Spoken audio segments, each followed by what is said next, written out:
좋은 아침입니다. 하나님의 말씀과 오늘 다시 시작. 안녕하세요. 김배강 목사입니다.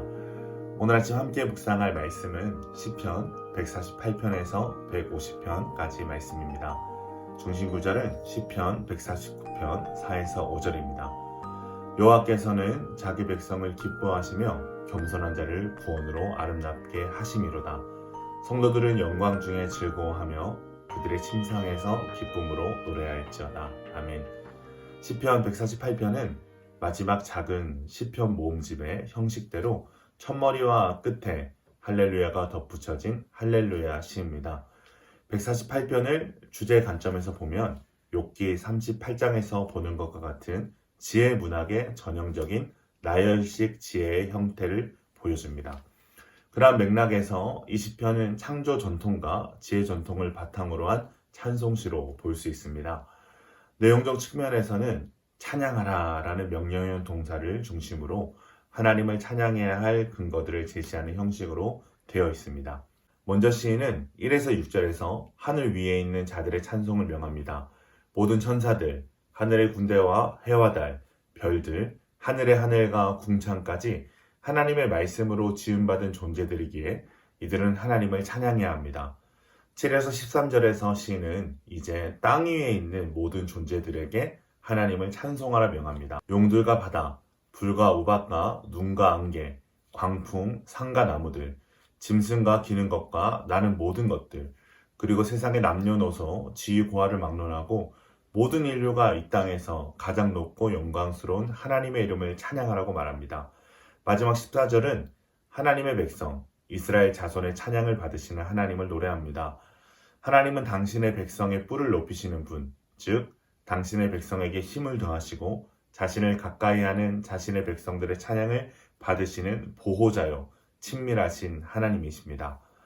다음 본문인 시편 149편은 전쟁의 상황을 전제하는 승리의 노래로 읽을 수도 있고 억눌리고 겸손한 이들을 구원하시고 최종 승리한 심판주이신 여호와를 찬양한다는 내용의 종말론적 승전가로도 읽을 수 있는 시입니다. 내용을 살펴보면 먼저 1에서 3절은 이스라엘을 향한 찬양의 명령이라고 할 수 있습니다. 여기서 시인은 새 노래로 찬양할 것을 명하는데 여기서 말하는 새로움은 시간과 공간을 초월하는 승리의 하나님께서 이전에 상상할 수도 없었던 역사심에 대한 찬양을 의미합니다. 시인은 새 노래로 그리고 춤을 추며 소고와 수금으로 하나님의 승리에 대하여 총체적으로 반응할 것을 권하고 있습니다. 4절은 앞선 1, 3절의 찬양 명령에 대한 근거를 제시합니다. 첫 번째로 여호와께서는 그분의 백성을 기뻐하시는 분이시라는 것이고 두 번째로는 겸손한 자를 구원하심으로 아름답게 하시는 분이라는 근거를 제시하고 있습니다. 이것은 겸손히 하나님만을 의지하는 백성을 반드시 구원하셔서 영화롭게 하시는 종말론적 구원을 떠올리게 하는 표현이기도 합니다. 5에서 6절은 성도들에게 찬양을 명령하는 부분입니다. 시인은 성도를 향하여 여호와의 영광 가운데서 즐거워하며 그들의 일상의 가장 내밀한 영역인 침상에서도 기쁨으로 노래하라 라고 명령합니다. 6절에서는 거룩한 전쟁에서 최종 승리하신 여호와의 개선에 기쁨과 즐거움으로 동참하는 백성의 모습을 표현하고 있는데요. 입에서 솟구치는 기쁨의 찬양, 손에 든 양날의 선 칼 등의 역동적인 표현으로 승리에 동참한 성도의 찬양을 묘사합니다. 마지막으로 7에서 9절은 이스라엘이 하나님께 받은 통치권을 어떻게 활용하는가에 대한 내용입니다. 이스라엘을 대적했던 문나라는 그 죄에 합당한 벌을 받고 그 나라들의 왕과 귀족들은 사슬과 철고랑으로 결박될 것이며 하나님의 법대로 판결을 받을 것입니다. 다음 본문인 시편 150편은 할렐루야를 처음과 끝에 두는 146편에서 156편의 마지막 시편이자 시편 전체의 최종 시편입니다. 그래서일까 150편은 하나님을 찬양하라 라는 외침으로 이루어져서 시편 전체를 마감하는 송영의 의미를 지닌과 동시에 온 천지 만물이 하나의 오케스트라가 되어 오직 한 분 하나님을 찬양해야 마땅하다고 노래하는 하나님의 위대하심을 기리는 찬양으로 이루어져 있습니다. 150편의 내용을 찬양하라 라는 외침을 중심으로 살펴보면 1에서 2절은 하나님의 모든 속성과 행사를 성소에서 찬양하라. 3에서 4절은 모든 도구를 사용해 찬양하라. 6절은 모든 사람은 찬양하라로 나뉠 수 있습니다.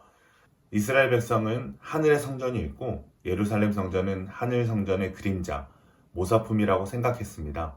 그래서 시인은 땅에 존재하는 예루살렘 성전과 하늘의 성전인 권능의 궁창에서 찬양하라고 선포합니다. 그리고 그 이유를 하나님의 능하신 행동과 지극히 위대하심 때문이라고 말합니다. 그리고 시인은 이 땅에서 하나님을 찬양할 때 사람들이 사용할 악기들을 나열하는데요. 이 나열되는 악기를 보면 그 당시에 사용되었던 모든 악기가 다 제시되었다고 해도 과언이 아닙니다. 그리고 시인은 악기뿐만이 아니라 4절에 보면 춤을 추며 찬양하라는 명령을 통해서 자신이 하나님께 드리고자 하는 최고의 찬양을 표현하고 있습니다. 그리고 마지막 6절은 호흡이 있는 자마다 여호와를 찬양하라고 외치고 있습니다. 이는 생명이 있다면 여호와 하나님을 찬양해야 한다는 의미로 하나님이 인간에게 생명을 주시는 분이라는 신앙 고백인과 동시에 우리가 생명을 가지고 사는 목적이 바로 하나님을 찬양하는 데 있음을 의미하는 내용이라 할 수 있습니다. 사랑하는 기쁜 가족 여러분, 구약 성경에서 이스라엘 역사는 객관적으로 볼 때 나라를 처참히 뺏기고 흩어지는 비극으로 끝나고 말았습니다. 그런데 그런 이스라엘 백성이 신앙을 지켜오며 이렇게 아름다운 시를 지을 수 있었던 비결은 무엇일까요? 저는 그것을 오늘 말씀의 교훈으로 삼고 싶습니다. 첫 번째는 최후 승리는 하나님의 것임을 깨닫는 것입니다. 유한한 세계가 전부가 아니라는 것, 창조주여 통치자여 심판주이신 하나님의 최후 승리와 심판이 있으며 무한한 하나님의 나라가 있다는 것을 믿고 소망하는 것입니다. 이것은 기독교 신앙의 근본입니다. 그렇기에 이 믿음이 없다면 바울의 고백대로 그리스도인은 이 세상에서 가장 불쌍한 존재가 되는 것입니다. 그러나 최후 승리에 대한 믿음과 소망에 있는 성도는 어떠한 고난과 억울함도 초월하여 승리의 하나님을 노래할 수 있음을 우리는 기억해야 합니다. 두 번째는 보복과 징벌의 주체는 사람이 아닌 하나님이라는 것입니다. 누구나 억울하고 예기치 못한 고난을 겪으면 눈앞에서의 역전의 순간이 벌어지기를 바랍니다. 그러나 거기에 매몰되면 범죄로 이어지거나 좌절의 늪에 빠지게 됩니다. 시편의 상당 부분을 차지하고 있는 탄원과 저주의 강구는 이 단계를 뛰어넘는 신앙의 과정을 보여줍니다. 하나님 앞에서 원초적인 감정을 모두 토로하는 과정에서 시편 기자는 하나님의 어떠하심을 깨닫고 찬양과 감사의 사람으로 변화되는 것을 우리는 무수히 보았습니다. 그렇기에 성도는 자신의 모든 상황을 하나님께 가져나올 수 있어야 하며 공의로우시고 선하신 주님께 우리의 모든 문제를 맡길 수 있어야 합니다. 사랑하는 기쁜 가정 여러분, 우리의 삶에도 견디기 어려운 고난과 억울함, 치욕의 순간이 찾아올 때가 있습니다. 그럴 때 우리는 시편 기자가 우리에게 보여줬던 이 두 가지를 기억해야 될 줄로 믿습니다.